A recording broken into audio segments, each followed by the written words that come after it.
नमस्कार। Covid response team Delhi की तरफ से आप सभी का स्वागत है। हम जीतेंगे पॉजिटिविटी अनलिमिटेड की व्याख्यान श्रृंखला के क्रम में आज हम सभी को राष्ट्रीय स्वयंसेवक संघ के संचालक जी डॉक्टर मोहन भागवत जी का मार्गदर्शन मिलने वाला है।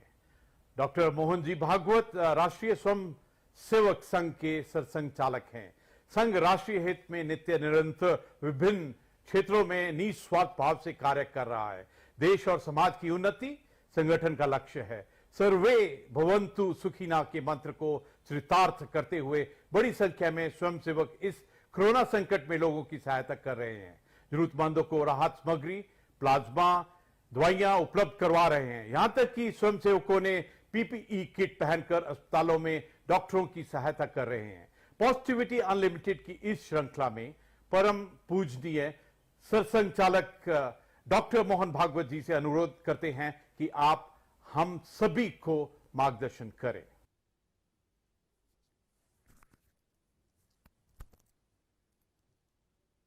कोविड रिस्पांस टीम सीआरटी के सभी कार्यकर्ता गण एवं आभासी माध्यम से इस व्याख्यान श्रृंखला के कार्यक्रम में उपस्थित सर्व श्रोतागणों को मेरा सादर सस्नेह नमस्कार। सकारात्मकता के बारे में बात करने के लिए मुझे कहा है। कठिन है क्योंकि समय बहुत कठिन चल रहा है। अनेक जगह, अनेक परिवारों में कोई अपने, कोई आत्मीय बिछड़ गए हैं। अनेक परिवारों में तो भरण पोषण करने वाला ही परिवार का सदस्य अचानक चला गया। 10 दिन में जो था वो नहीं था, ऐसे हो गया। और इसलिए अपने वाले के जाने का दुख और भविष्य में खड़े होने वाली समस्याओं की चिंता, ऐसी दुविधा में तो परामर्श देना, सलाह देना, इसके बजाय पहले तो सांत्वना देना। लेकिन ये सांत्वना के परे दुख है। इसमें तो अपने को अपने आप को ही संभालना पड़ता है। हम अपनी संवेदना बता सकते, बता रहे हैं। और यहां पर्दे पर केवल कोरी संभावना नहीं बता रहे। संघ के स्वयंसेवक सर्वदूर इस परिस्थिति में समाज की जो भी आवश्यकता है उसकी पूर्ति करने के लिए अपने अपने क्षमता के अनुसार सक्रिय है। परंतु ये कठिन समय है। अपने लोग चले गए, उनको ऐसे असमय चले जाना नहीं था, परंतु अब गए, अब तो कुछ नहीं कर सकते। अब जो परिस्थिति है उसमें हम है, और जो चले गए वो तो एक तरह से मुक्त हो गए। उनको इस परिस्थिति का सामना अब नहीं करना है, हमको करना है। पीछे हम लोग हैं, हमको अपने आप को और अपने सबको सुरक्षित रखना है। और इसलिए हमको नेगेशनिज्म नहीं चाहिए। कुछ नहीं हुआ, सब कुछ ठीक है, ऐसा हम नहीं कह रहे। परिस्थिति कठिन है, दुखमय है, मनुष्य को व्याकुल करने वाली है, निराश करने वाली है। लेकिन ये परिस्थिति है, इसका स्वीकार करते हुए हम अपने मन को निगेटिव नहीं होने देंगे। हमको अपने मन को पॉजिटिव रखना है। शरीर को कोरोना निगेटिव रखना है और मन को पॉजिटिव रखना है। उस दृष्टि से इस श्रृंखला में मेरे पूर्व वक्ताओं ने बहुत सटीक, संपूर्ण ऐसी परामर्श की बात रखी है, स्पष्ट रखी है, सरल भाषा में रखी है, अनुभूति के आधार पर रखी है। मन की दृढ़ता की बात उन्होंने की है। कोरोना प्रतिकार के अपने प्रयासों की गति बढ़ाने की, उन प्रयासों को वैज्ञानिकता के आधार पर स्थापित करने की, सामूहिकता से काम करने की, एकता की, उसी प्रकार सत्य को पहचानते हुए, स्वीकारते हुए उसके आधार पर काम करने की बात कही है। अपने आप को ठीक रखना और समाज की सेवा करना, चिंता करना, इसका आग्रह उन्होंने किया है। वही बातें मुझे भी बतानी है, मैं अपनी भाषा में बताऊंगा, क्योंकि वो अनुभूत बातें हैं। मुख्य बात मन की है। पहली, मन अगर हमारा थक गया, हार गया, तो हम तो जैसे किसी सांप के सामने चूहा एकदम निष्क्रिय होकर कुछ भी न करते हुए लूला होकर बैठ जाता है, कुछ करता ही नहीं अपने बचाव के लिए। ऐसी समस्या के सामने हमारी स्थिति हो जाएगी। ऐसी हमको होनी नहीं देनी है और ऐसी हमारी स्थिति नहीं है। हम कर रहे हैं, सारे चित्र को देखते हैं तो जितना दुख है उतनी ही आशा है। ऐसे परिस्थिति में समाज की कुछ विकृतियां बाहर आती है, बात सही है, लेकिन जितनी विकृति बाहर आ रही उससे अधिक सत्कृति बाहर आ रही। बहुत से लोग सब प्रकार के, सब आर्थिक स्तरों से, समाज पर यह संकट है, सब पर संकट है, इसका भान रखकर स्वयं की भी चिंता कर रहे हैं और उनसे जितनी बनती है उतनी समाज की भी चिंता करती है। ऐसे उदाहरण बहुत हो रहे हैं कि अपनी चिंता किए बिना दूसरों की चिंता, दाई नीड इज ग्रेटर, इस प्रकार की वृत्ति का दर्शन समाज कर रहा है। इसको हमने ध्यान में रखना चाहिए। निराशा की परिस्थिति नहीं है, लड़ने की परिस्थिति है, कठिन परिस्थिति है, लेकिन परिस्थिति तो अपने मन के प्रतिभाव पर निर्भर करती है। क्या ये निराशा, ये रोज 10-5 लोगों के, अपरिचित लोगों के जाने के समाचार का सुनना, मीडिया के माध्यम से परिस्थिति बड़ी विकराल है उसका घोष निरंतर सुनना, ये हमारे मन को उदास बनाएगा, कटु बनाएगा? ऐसा नहीं होता। ऐसा होने से विनाश ही होता है। ऐसा अभी तक हुआ नहीं है मानवता के इतिहास में, इसलिए ऐसी सब प्रकार की बाधाओं को लांघकर मानवता आगे बढ़ी है, अब भी बढ़ेगी। संघ के संस्थापक डॉक्टर हेडगेवार, उनकी किशोरावस्था में उनके माता पिता दोनों, ऐसी ही महामारी चल रही थी नागपुर में प्लेग की, उसमें स्वयं की चिंता किए बिना समाज के लिए काम करते थे। उस समय तो दवाइयां भी नहीं थी। अगर समाज की चिंता करेंगे तो निश्चित रूप से हम पर भी गाज गिरेगी, यह मानकर चलना पड़ता था। ऐसे समय में प्लेग के रोगियों की सेवा करते करते एक ही दिन में दोनों चले गए। डॉक्टर हेडगेवार किशोर आयु के थे, उस समय डॉक्टर नहीं बने थे, केशव कहे जाते थे। उस संवेदनक्षम आयु में उनके मन पर परिणाम क्या हुआ? क्या उनका जीवन आगे कटुता से भर गया, क्रोध से भर गया, निराश हो गए? ऐसा नहीं हुआ। इस वियोग के दुख के विष को पचाकर उन्होंने उसमें से संपूर्ण समाज के प्रति निरपेक्ष आत्मीयता का स्वभाव बनाया। जिनका जिनका उनके साथ संबंध आया है, विचारधारा से उनके हो न हो, लेकिन वो एक बात बता कहते हैं कि डॉक्टर हेडगेवार यानी स्नेह प्रेम, ऐसा उनका स्वभाव बना। जब विपत्ति आती है तो हमारी प्रवृत्ति क्या होती है? हम जानते हैं, हम भारत के लोग हैं, हम जानते हैं कि ये जीवन जरा मरण का चक्र चलते रहता है। मनुष्य एक न एक दिन जैसे पुराने कपड़े, मैले कपड़े छोड़कर नए कपड़े बदलता है, वैसे पुराना शरीर निरुपयोगी हो गया, उसको छोड़ देता है, दूसरे जन्म में आगे बढ़ने के लिए नया शरीर धारण करके आता है। ये जानने वाले हम लोग हैं। हमको ये बातें डरा नहीं सकती, निष्क्रिय निराश नहीं बना सकती। ब्रिटेन के पंतप्रधान बने चर्चिल, उसके बाद उनके कार्यालय में, उनके टेबल पर एक वाक्य लिखा रहता था। वो वाक्य क्या था? Please understand that there is no pessimism in this office. We are not interested in the possibilities of defeat. They do not exist. हम हार की चर्चा में बिल्कुल रस नहीं रखते, क्योंकि हमारी हार नहीं होने वाली है, हमको जीतना है। संपूर्ण राष्ट्र को अपने उत्साह से, अपने वक्तृत्व से, अपने करने से चर्चिल ने इस मनस्थिति पर खड़ा किया कि चाहे जो हो, हम हारेंगे नहीं, हम शरण नहीं जाएंगे, हम जीतेंगे। और वो जीते, विपरीत परिस्थिति में जीते। उस समय का डाटा अगर फीड करते कंप्यूटर में, तो कंप्यूटर कहता कि इंग्लैंड बेचिराग हो जाएगा।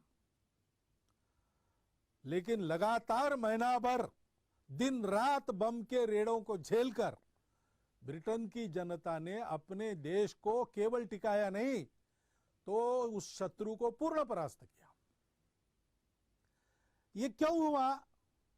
क्योंकि ये प्रवृत्ति ही ऐसी थी।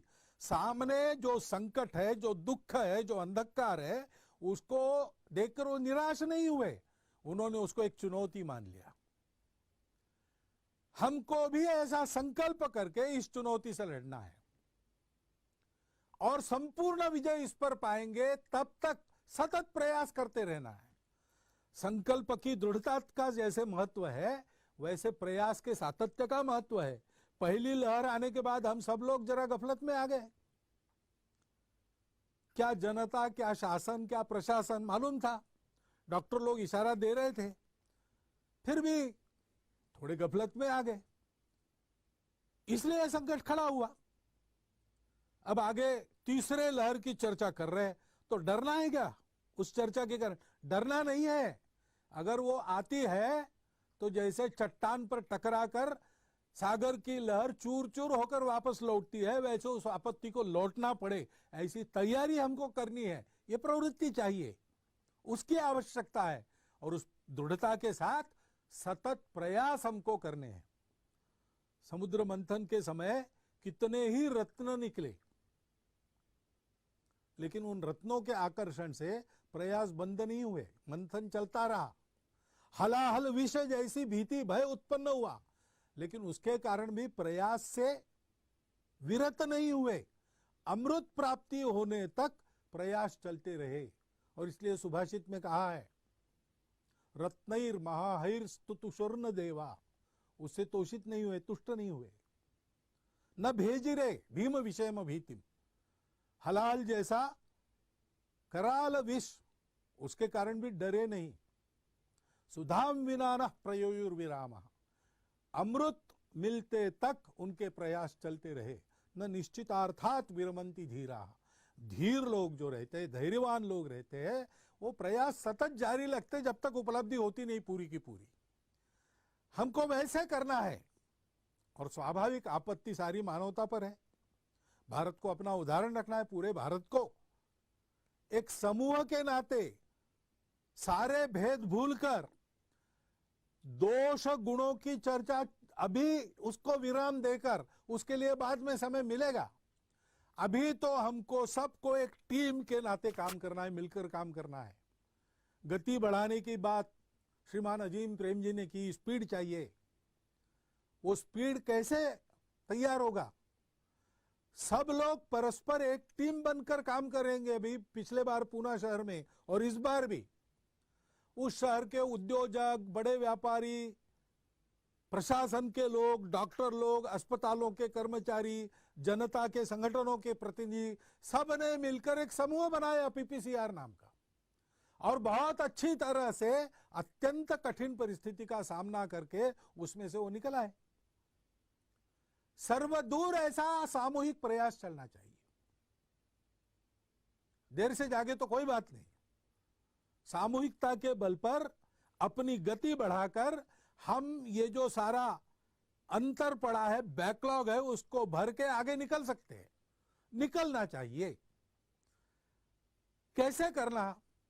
पहले तो अपने आप को ठीक रखना, और ठीक रखने के लिए पहली बात है संकल्प की दृढ़ता, प्रयास का सातत्य, धैर्य।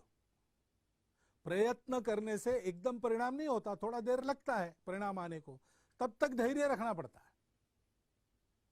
लगे रहना पड़ता है। दूसरी बात है सजगता। हम सजग रहे तो बहुत अच्छा बचाव सजगता के कारण ही हो सकता है। और सक्रियता, सजगता के पहलू है स्वयं सजग रहना, क्या व्यायाम करना, उसके बारे में बताया है। प्राणायाम का उल्लेख हुआ है, ओंकार का उल्लेख हुआ है, दीर्घ श्वसन का उल्लेख हुआ है। अन्य भी जो व्यायाम अपने शरीर की प्रतिकार शक्ति, श्वसन की क्षमता, प्राणों की तेजस्विता बढ़ाने वाले, वो मन को भी बनाते हैं। ऐसे व्यायाम है सूर्य नमस्कार जैसे, हम कर सकते हैं, हमको करना चाहिए। सीखने को तो आजकल मिलता है, प्रत्यक्ष कहीं जाकर सीखने की आवश्यकता नहीं, ऑनलाइन सीखने की भी आजकल व्यवस्था हो गई है। और इन बातों को समझने वाले, सिखाने वाले तो आजकल अभ्यास के कारण आसपास भी मिलते हैं। बहुत कठिन क्रियाएं नहीं है, उसको करना, आहार ठीक रखना, शुद्ध स्वच्छ सात्विक आहार करना, शरीर की ताकत को बढ़ाने वाला आहार करना, उसके बारे में भी बहुत सारी जानकारी इंटरनेट पर आपको मिलती है। लेकिन जानकारी के बारे में ध्यान रखना, जो कहा गया कि वैज्ञानिकता का आधार लेना चाहिए। वैज्ञानिकता क्या है? परीक्षा करके लेना। कोई कहता है इसलिए वो ठीक है, ऐसा नहीं है। टेक्स्ट बुक में लिखा है इसलिए सबको लागू होगा, ऐसा भी नहीं है। नया है इसलिए ठीक है, पुराना है दकियानुसी है, ऐसा भी नहीं है। और पुराना है इसलिए ठीक है और नया है इसलिए बेकार है, ऐसा भी नहीं है। जो भी आ रहा है उसको परख के लेना चाहिए। तज्ञ लोग, आप्त लोग, हमारा स्वयं का अनुभव और उसके पीछे का वैज्ञानिक तर्क, इसकी परीक्षा करनी चाहिए। पुराणम नित्यवन साधु सर्वम न चापि काव्यम नवम इति अवध्यम संत परीक्षान्यतरत भजन्ते मूढ़ पर प्रत्ययने बुद्धि। हमारे तरफ से बेसिर पैर की कोई बात समाज में न जाए, और बेसिर पैर की कोई बात समाज में चल रही तो उसके बलि हम न बने, इसकी चिंता करनी है। आयुर्वेद अपना एक सिद्ध शास्त्र है, उसके अनेक नुस्खे हैं, अनुभूत है, परंपरा में चल रहे हैं। आयुर्वेद का तर्क उसके पीछे है, उसका उपयोग करने में कोई दिक्कत नहीं। लेकिन आयुर्वेद के नाम पर कई बातें ऐसी चलती रहती है। कोई बताने वाला व्यक्ति, उसको उसका लाभ होता होगा तो हो, लेकिन सबके लिए बताने लायक वो बातें तब तक नहीं है जब तक वो इस वैज्ञानिकता के तर्क के आधार पर, लंबे अनुभव के इतिहास के आधार पर और शास्त्रों के आधार पर सही नहीं उतरती। और इसलिए सावधानी रखकर ऐसे उपचार और आहार का सेवन करना, विहार का भी ध्यान रखना। युक्ताहार विहारस्य युक्त कर्मसु चेष्टसु। शरीर को, मन को अशक्त बनाने वाले कर्मों को छोड़ दीजिए, खाली रहना बंद कीजिए, खाली मत रहिए, कुछ ना कुछ नया सीखिए, अपने परिवार के साथ गपशप कीजिए, अपने बच्चों को अधिक अच्छा समझिए, अपने बच्चे हमको अधिक अच्छा समझे, ऐसा संवाद कायम करें।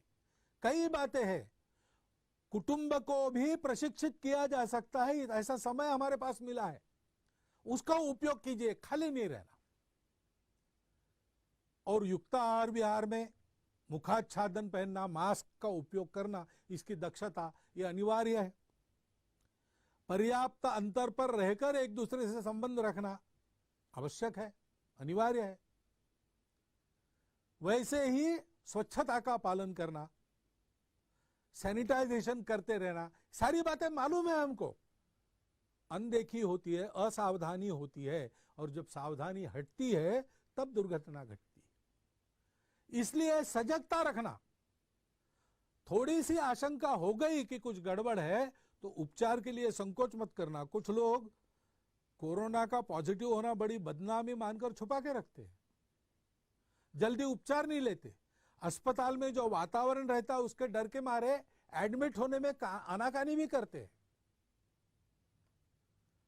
और दूसरा सिरा यानी भय के कारण अनावश्यक उपचार करते हैं, अनावश्यक एडमिट होते। तब यह होता है कि जिसको वास्तविक जरूरत है उसकी जगह बुक हो जाती है, उसको नहीं मिलती। और इसलिए तुरंत वैद्यकीय सलाह लेकर वो जैसा कहते वैसा करना, निसंकोच करना। समय पर इसके उपचार होते हैं तो बहुत कम उपचारों में, बहुत कम दवाइयों में प्राथमिक सावधानियां बरतने से भी इस बीमारी से आदमी बाहर आ सकता है। इसलिए उसकी चिंता करनी चाहिए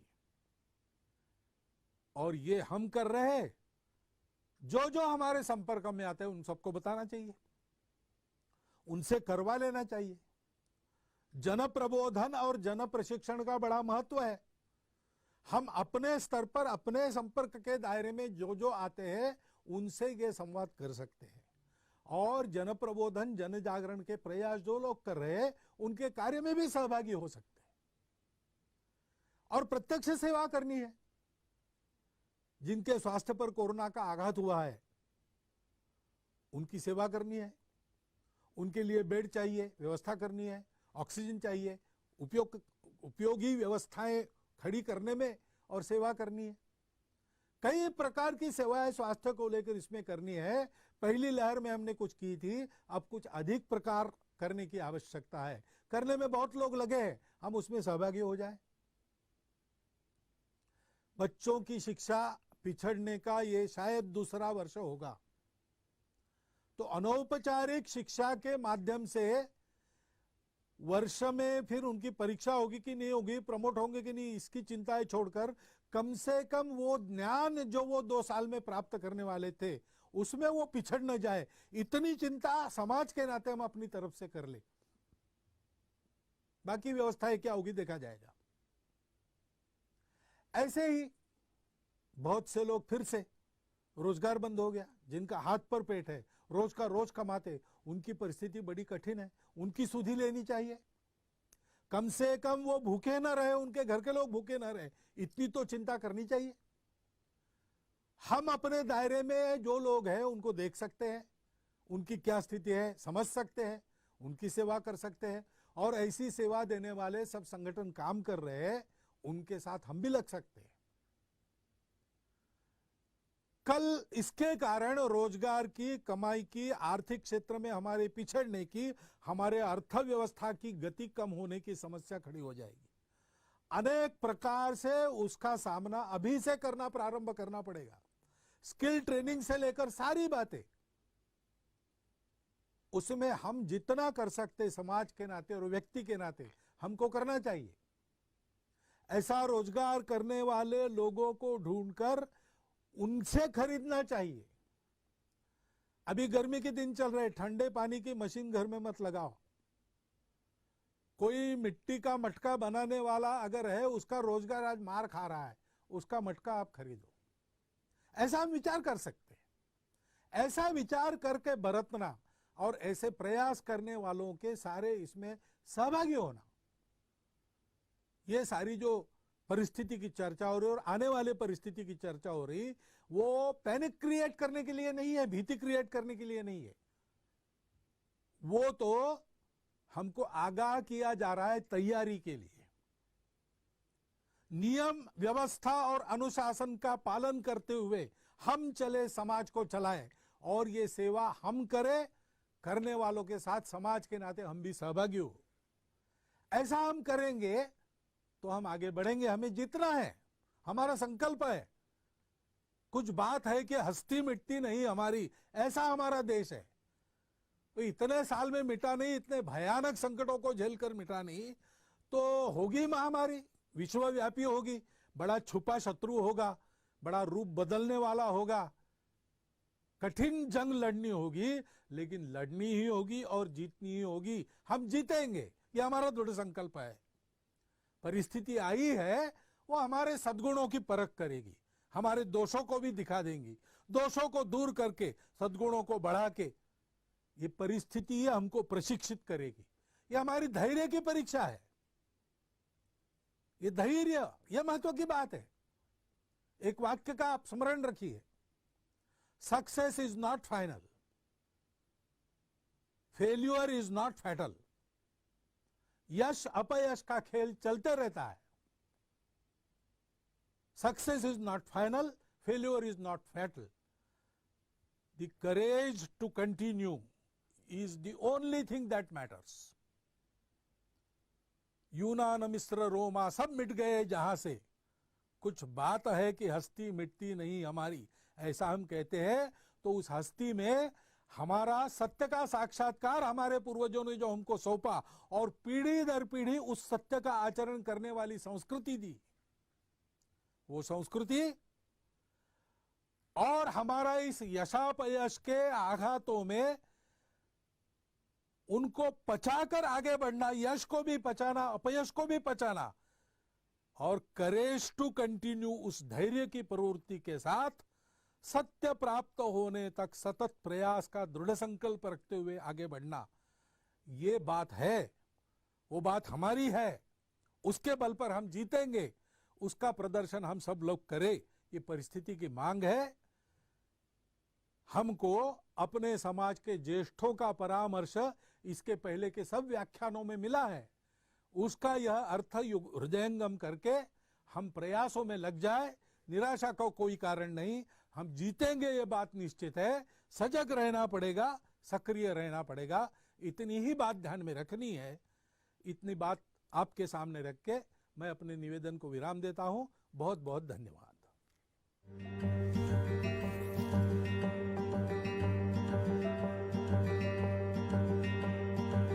एक्टिव केसेस थे वह घटते घटते अब 15.1% हो चुके हैं।